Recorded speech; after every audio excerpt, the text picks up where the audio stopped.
ఈరోజే వసంత పంచమి. ఈ వీడియోలో వసంత పంచమి యొక్క విశిష్టతను తెలుసుకుందాం. ఈ సృష్టిలో జ్ఞానం లేని జీవితం అంధకారంతో నిండిన జీవితం లాంటిదే. మనం మాట్లాడగలగటం, ఆలోచించగలగటం, రాయగలగటం, పాడగలగటం, కళలను ఆస్వాదించగలగటం ఇవన్నీ ఒక మహాశక్తి అనుగ్రహం వల్లనే సాధ్యమవుతున్నాయి. ఆ మహాశక్తియే శ్రీ సరస్వతీదేవి. జ్ఞానానికి, విద్యకు, వాక్కుకు, కళలకు అధిష్టాన దేవత అయిన సరస్వతీదేవిని ఆరాధించే పవిత్రమైన రోజు వసంత పంచమి. మాఘమాసం శుక్లపక్ష పంచమి తిథి రోజున ఈ పండుగను ఎంతో భక్తిభావంతో జరుపుకుంటారు. ఈ రోజున ప్రకృతి కూడా కొత్త రూపం దాల్చుతుంది. చెట్లు చిగురిస్తాయి, పూలు వికసిస్తాయి, పక్షులు మధురంగా కూస్తాయి. ప్రకృతి మొత్తం ఒక వసంత గీతంలా మారిపోతుంది. అందుకే ఈ పండుగకు వసంత పంచమి అనే పేరు వచ్చింది. పురాణాల ప్రకారం సృష్టి ఆరంభంలో ప్రపంచం నిశ్శబ్దంగా ఉండేది. మాటలు లేవు, శబ్దం లేదు, సంగీతం లేదు, జ్ఞానం కూడా లేదు. మనుషులు ఉన్నవారికి ఆలోచనలన్నీ వ్యక్తపరిచే శక్తి కూడా లేదు. అప్పుడు బ్రహ్మదేవుడు ఈ సృష్టి అపూర్ణంగా ఉందని గ్రహించాడు. జ్ఞానం లేకుండా జీవితం శూన్యమే అని తెలుసుకున్నాడు. ఇప్పుడు ఆయన పరమేశ్వరిని అంటే ఆ ఆదిశక్తిని ధ్యానించి ఈ లోకానికి జ్ఞానాన్ని ప్రసాదించు తల్లి అని ప్రార్థించాడు. ఆ క్షణంలోనే బ్రహ్మదేవుని కమండలం నుండి దివ్య కాంతితో శ్రీ సరస్వతీదేవి అవతరించింది. సరస్వతీదేవి వీణానాదం చేయగానే ఆ శబ్దంతో ప్రపంచం మేల్కొంది. మాటలు పుట్టాయి, అక్షరాలు జన్మించాయి, సంగీతం లోకంలోకి వచ్చింది.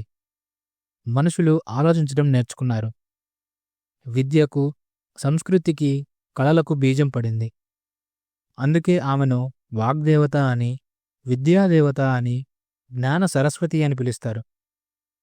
సరస్వతి అనే పదానికి అర్థమే ప్రవహించే జ్ఞానం.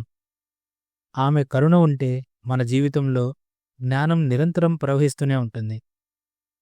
సరస్వతీదేవి ధరించే తెల్లని వస్త్రాలు మనకు ఒక గొప్ప సందేశాన్ని ఇస్తాయి.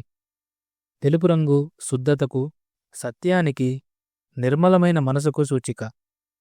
నిజమైన విద్య మనలో అహంకారాన్ని పెంచదు, వినయాన్ని నేర్పుతుంది. ఆమె వాహనం హంస. హంసకు నీటిలోని పాలను వేరు చేసే శక్తి ఉందని పురాణాలు చెబుతాయి.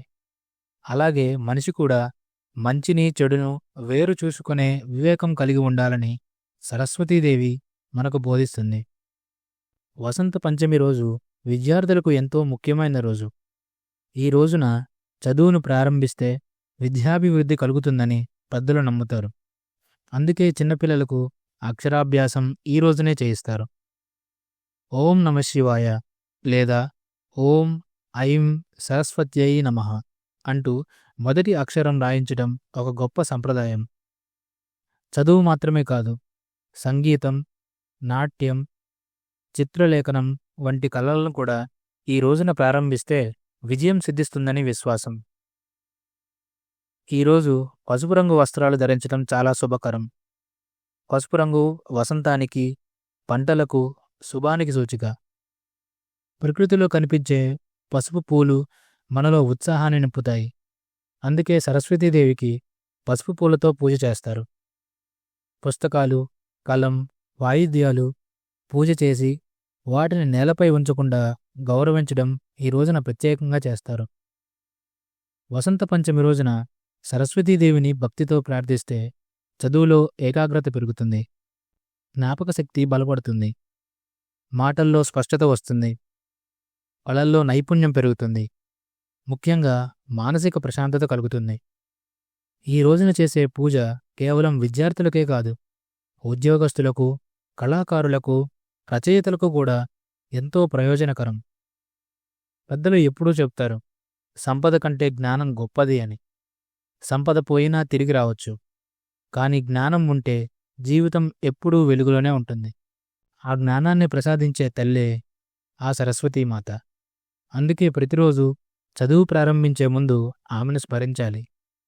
సరస్వతీ నమస్తుభ్యం వరదే కామరూపిణి విద్యారంభం కరిష్యామి సిద్ధిర్భవతు మే సదా అనే మంత్రాన్ని మనస్ఫూర్తిగా జపిస్తే ఆమె కరుణ తప్పక లభిస్తుంది. వసంత పంచమి మనకు ఒక గొప్ప బోధ ఇస్తుంది. జీవితంలో ఎప్పుడూ నేర్చుకోవడం ఆపకూడదు. వయసుతో సంబంధం లేకుండా జ్ఞానాన్ని అన్వేషించాలి. అహంకారాన్ని వదిలి వినయంతో ఉండాలి. మంచి మాట మాట్లాడాలి. మంచి ఆలోచన చేయాలి. ఇదే సరస్వతీదేవి మనకు ఇచ్చే నిజమైన ఆశీర్వాదం.